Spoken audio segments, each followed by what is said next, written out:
Hello दोस्तों, welcome to software engineering channel. आज का हमारा टॉपिक है multiprogramming versus multitasking in operating system, हमारी ऑपरेटिंग सिस्टम की सीरीज़ के लिए। तो अगर आप जस्ट डेफिनेशंस देखने के लिए आए कि मल्टी प्रोग्रामिंग क्या होता है और मल्टीटास्किंग क्या होता है, तो आप प्लीज़ इस वीडियो को बंद कर दें। बंद क्यों कर दें? इसलिए बंद कर दें कि मैं यहाँ पर डेफिनेशंस नहीं बताने वाला, मैं ये कंसेप्ट क्लियर करने वाला हूँ जिसके अंदर मेरे कुछ मिनट्स लगेंगे। ठीक हो गया?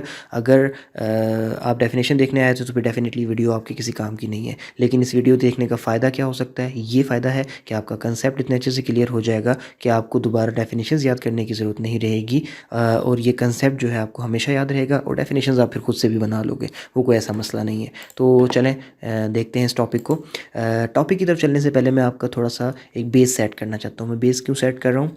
मल्टी प्रोग्रामिंग और मल्टीटास्किंग के कंसेप्ट को आप तक डिलीवर करते हुए शायद मैं ऐसी टर्मिनोलॉजीज़ कुछ यूज़ कर जाऊँ जो आपको समझ ना आए। अगर आ गई तो अच्छी बात है, लेकिन शायद ना आए, ठीक है? और अगर वो ना समझ में आई तो आपका माइंड उन पे अटक जाएगा। मल्टी प्रोग्रामिंग और मल्टीटास्किंग तो वहीं रह जाएगा और वीडियो का सुनने का कोई फ़ायदा नहीं होगा। तो चलें, मैं 2 मिनट लेके आपकी बेस सेट कर लेता हूँ। क्या कि आपका जो ऑपरेटिंग सिस्टम है ना, वो बहुत सारे काम कर रहा होता है। वो जो सारे काम कर रहा होता है, वो सारे काम क्या होते हैं? प्रोसेसेस होते हैं। यानी कि आपके एक ऑपरेटिंग सिस्टम के अंदर बहुत सारे प्रोसेसेस होते हैं। अब हर एक प्रोसेस को काम करने के लिए सीपीयू की ज़रूरत होती है। मींस के हर प्रोसेस आपका सीपीयू पे जाके एग्जीक्यूट करता है। अब मसला ये है कि सीपीयू तो कंप्यूटर में एक ही होता है, तो इतने सारे प्रोसेसेस को बेचारा अकेला कैसे रन करे? तो इस अकेले रन करने के लिए वो क्या करता है कि वो एक एक वक्त में एक एक प्रोसेस को उठा के रन करता चला जाता है। लेकिन पीछे तो लाइन लगी पड़ी होती है, इतने सारे प्रोसेस होते हैं। अब इतने सारे प्रोसेसेस सारे के सारे आके सीपीयू के अंदर नहीं बैठ सकते, क्योंकि सीपीयू के पास इतनी मेमोरी नहीं होती। तो सीपीयू क्या करता है? उनको एक जगह पे बैठ के वेट करने को बोलता है कि तुम लोग यहाँ बैठ के वेट करो, मैं जब एक प्रोसेस को कंप्लीट कर लूँगा तो फिर तुम्हारे पास आके तो नेक्स्ट इसका नंबर होगा, उसको ले चलूँगा और उसको एग्जीक्यूट कर दूँगा। ठीक हो गया? अच्छा, उस जगह का नाम क्या होता है? Job pool. सारे के सारे प्रोसेसेस जो कि एग्जीक्यूट होना चाहते हैं सीपीयू के ऊपर, वो जॉब पोल में वेट कर रहे होते हैं। सीपीयू आता है, उनमें से एक प्रोसेस उठाता है, उसको एग्जीक्यूट करता है, उसके एग्जीक्यूशन कंप्लीट करके फिर नेक्स्ट अगेन आता है और अगेन जाके दूसरा प्रोसेस उठा लेता है। यही तरीके से काम चल रहा होता है। तो जिस जगह पे सारे प्रोसेसेस बैठ के वेट कर रहे हैं, उसको आप जॉब पोल क्यों कह रहे हो? प्रोसेस पोल क्यों नहीं कह रहे? तो इसका कंसेप्ट ये है कि जो आपकी जॉब है ना, जॉब आप प्रोसेस को ही कहते हो, वो प्रोसेस आप जॉब को ही कहते हो, क्योंकि जो प्रोसेस होता है उसका अल्टीमेट गोल यही होता है कि वो रन करके अपनी कुछ जॉब कंप्लीट करना चाह रहा होता है, वो कुछ जॉब परफॉर्म करना चाह रहा होता है सीपीयू के ऊपर जाके। तो इसलिए आप प्रोसेस कह लो या जॉब कह लो, आप ये दोनों वर्ड इंटरचेंजेबली यूज़ कर सकते हो, कोई ऐसा मसला नहीं है। लेकिन जॉब पोल का नाम जॉब पोल ही होगा, आप इसको प्रोसेस पोल ना कहते रहना। आपको कंसेप्ट क्लियर किया है कि जॉब जो है वो भी एक प्रोसेस ही है। ठीक हो गया?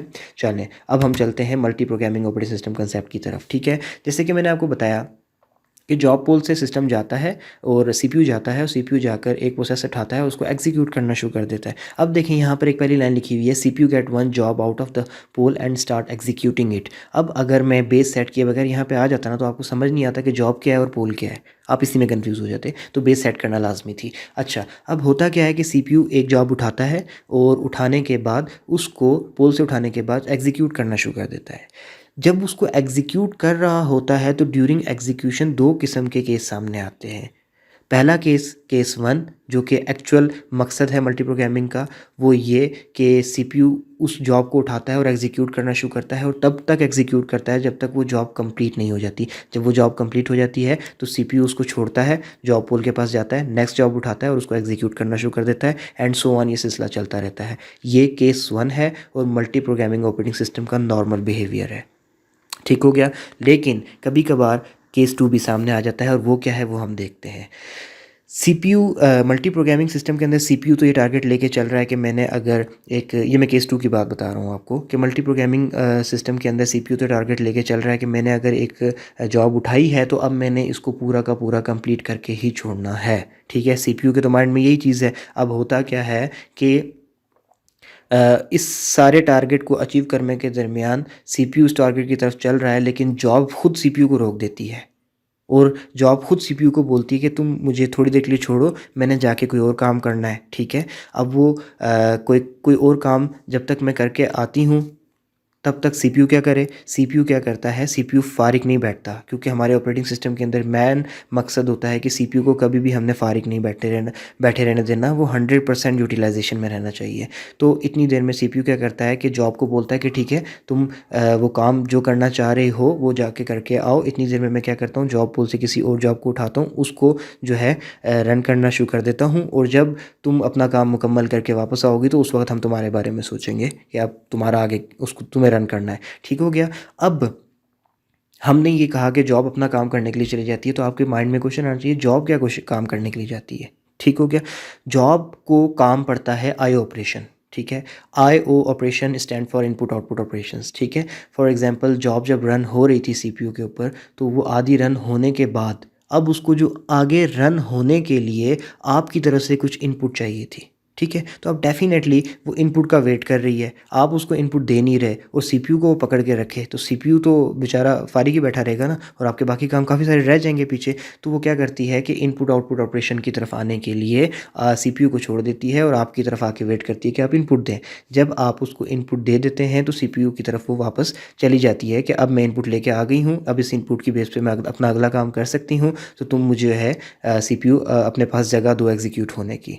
इस तरीके से सारा का सारा सिस्टम चल रहा होता है, और सेम लाइक इनपुट के केस में होता है, और इसी तरीके से आउटपुट के केस में कि अभी तक जो मैंने प्रोसेस किया है इसकी बेस पे मैंने कुछ आउटपुट देनी है, वो आउटपुट दे लूँ, उस पर कोई रिस्पांस वगैरह शायद आए या ना आए, जो भी है वो आउटपुट देने के बाद फिर मैं वापस आती हूँ और फिर उसके बाद में दोबारा तुम्हारे पास एग्जीक्यूट होंगी।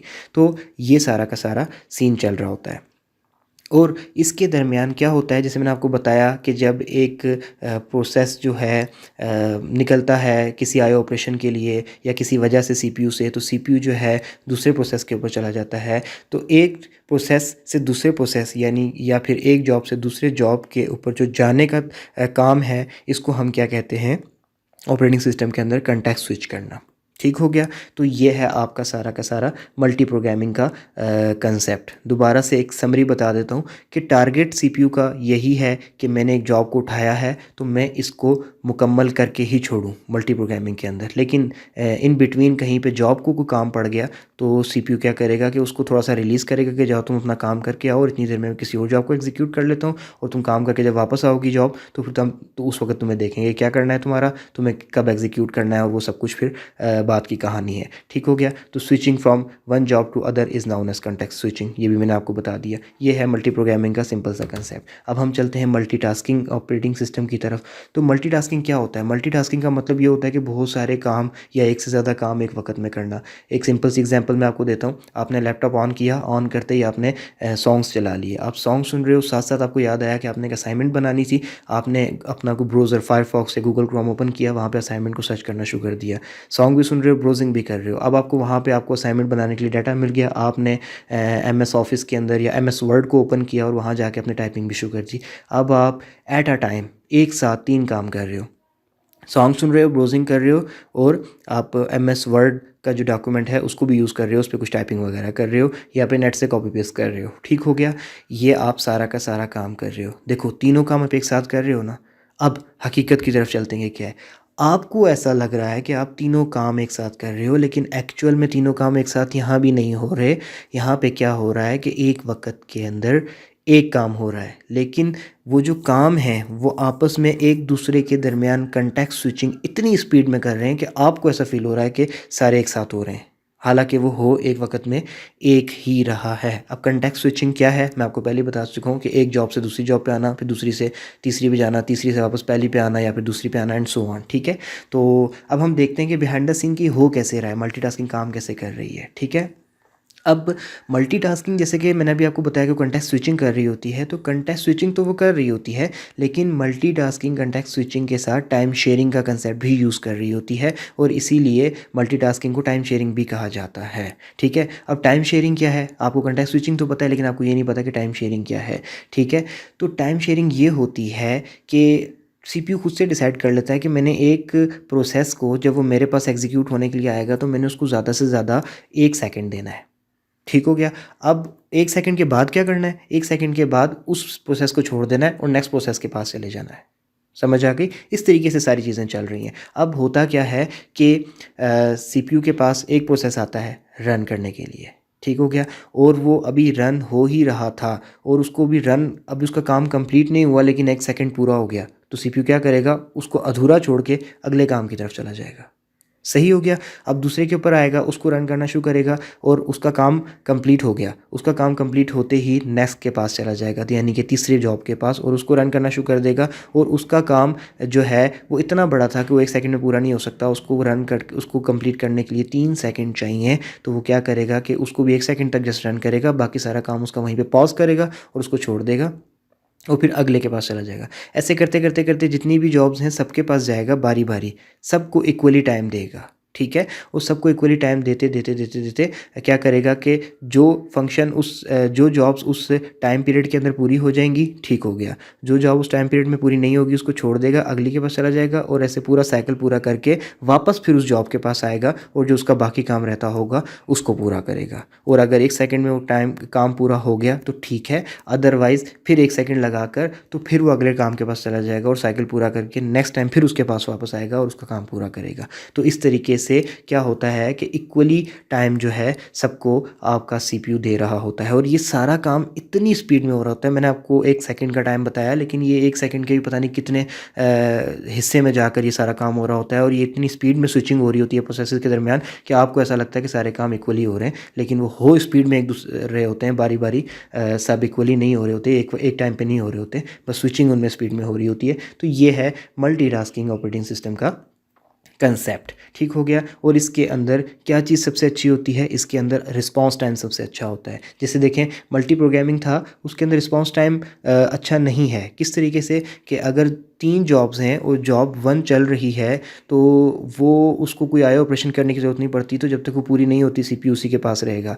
दूसरी को भी आया ऑपरेशन की ज़रूरत नहीं पड़ती, तो पहली को कंप्लीट करके जब दूसरी के पास सीपीयू आ जाएगा तो जब तक वो पूरी नहीं होती सीपीयू उसी के पास रहेगा। और ऐसे करते करते अब आप ये सोचें कि तीसरी जॉब कब से वेट कर रही है, उस बेचारी को कितना वेट करना पड़ेगा, उसको रिस्पांस कितना लेट मिलेगा। लेकिन मल्टीटास्किंग ऑपरेटिंग सिस्टम में क्या है, रिस्पांस टाइम बहुत अच्छा है। तीसरी जॉब को ऐसा ही सिनेरियो अगर मल्टीटास्किंग ऑपरेटिंग सिस्टम में आता है तो तीसरी जॉब को बहुत जल्दी रिस्पांस मिल जाएगा। तो आई थिंक सो कि आपको मल्टीटास्किंग भी अब क्लियर हो चुका होगा। अब मैं आपको 2 कंसेप्ट और दे दूँ, प्रेम्प्टिव एंड नॉन प्रेम्प्टिव। ठीक हो गया। अब ये कंसेप्ट आपको मैं पहले ही बता चुका हूँ, आपको पता है क्या है, लेकिन आपको इनका नाम से अब आपको ये लग रहा होगा कि आपको नहीं पता, लेकिन जब मैं आपको बताऊंगा तो आपको पता चल जाएगा कि तो आपको पहले से ही पता है। प्रेम्प्टिव किसे कहते हैं कि preemptive is when you give the all time a process required to complete the task. ठीक है, सिंपल सी बात है कि जैसे आपका मल्टी प्रोग्रामिंग सिस्टम चल रहा होता था ना, कि एक प्रोसेस के पास सीपीयू गया और उसको कंप्लीट होने के लिए जितना टाइम है सारा का सारा दे दिया। ठीक है, जब तक वो कंप्लीट नहीं होगा उसको छोड़ेगा नहीं। तो जैसे मल्टी प्रोग्रामिंग काम कर रहा है, इस कंसेप्ट को कहते हैं प्रेम्प्टिव। ठीक है। और नॉन प्रेम्प्टिव क्या होता है कि नॉन प्रेम्प्टिव इस तरीके से होता है जैसे आपका मल्टीटास्किंग है। नॉन प्रेम्प्टिव ये होता है कि सबको इक्वली टाइम स्लाइस प्रोवाइड किए जाते हैं और अगर उस टाइम के अंदर उसने काम पूरा कर लिया तो ठीक है, अदरवाइज़ आप नेक्स्ट पे जंप कर जाते हो और फिर नेक्स्ट पे, फिर नेक्स्ट पे, और जिसका काम अधूरा रह जाता है नेक्स्ट साइकिल में जब आते हो तो उसको पूरा करके दे के चले जाते हो। ठीक है। तो जो कंसेप्ट है सारा का सारा टाइम एक प्रोसेस को देने का कंप्लीट होने के लिए, जैसे कि मल्टी प्रोग्रामिंग दे रहा है, इस कंसेप्ट को प्रेम्प्टिव कहते हैं। और जो कंसेप्ट है कि थोड़ा थोड़ा टाइम सबको दो, बेशक उसमें वो टास्क कंप्लीट कर पाए या ना कर पाए, इस कंसेप्ट को आप नॉन प्रेम्प्टिव कहते हो। ठीक है। तो मल्टी प्रोग्रामिंग जो है प्रेम्प्टिव कंसेप्ट पे काम कर रही है और मल्टीटास्किंग जो है वो नॉन प्रेम्प्टिव पे काम कर रही है। सो आई होप सो कि ये सिंपल से कंसेप्ट आपको और सिंपल तरीके से समझ आ गए होंगे। कोई क्वेश्चन हो तो ज़रूर कमेंट सेक्शन में पूछें। किसी और टॉपिक पे वीडियो बनवाना चाहते हो तो आप प्लीज़ उसके ऊपर भी हमें जो है किसी भी वीडियो के कमेंट सेक्शन में जाके हमसे वो डिमांड कर सकते हैं। इसके अलावा वीडियो में किसी जगह पे कोई मिस्टेक नज़र आए तो प्लीज़ उसको कमेंट सेक्शन में आकर उस वीडियो के पॉइंट आउट कर दिया करें, ताकि बाकी वीडियो देखने वालों की करेक्शन हो जाए, क्योंकि डेफिनेटली गलती तो किसी से भी हो सकती है, हमसे भी हो सकती है। तो thank you for watching video अगर अच्छी लगी है तो लाइक भी कर दें। इसके अलावा चैनल काम का लगे अगर तो प्लीज़ इसको सब्सक्राइब करके बेल आइकन पर क्लिक भी ज़रूर कर लें और हमें सपोर्ट करें। Thank you so much.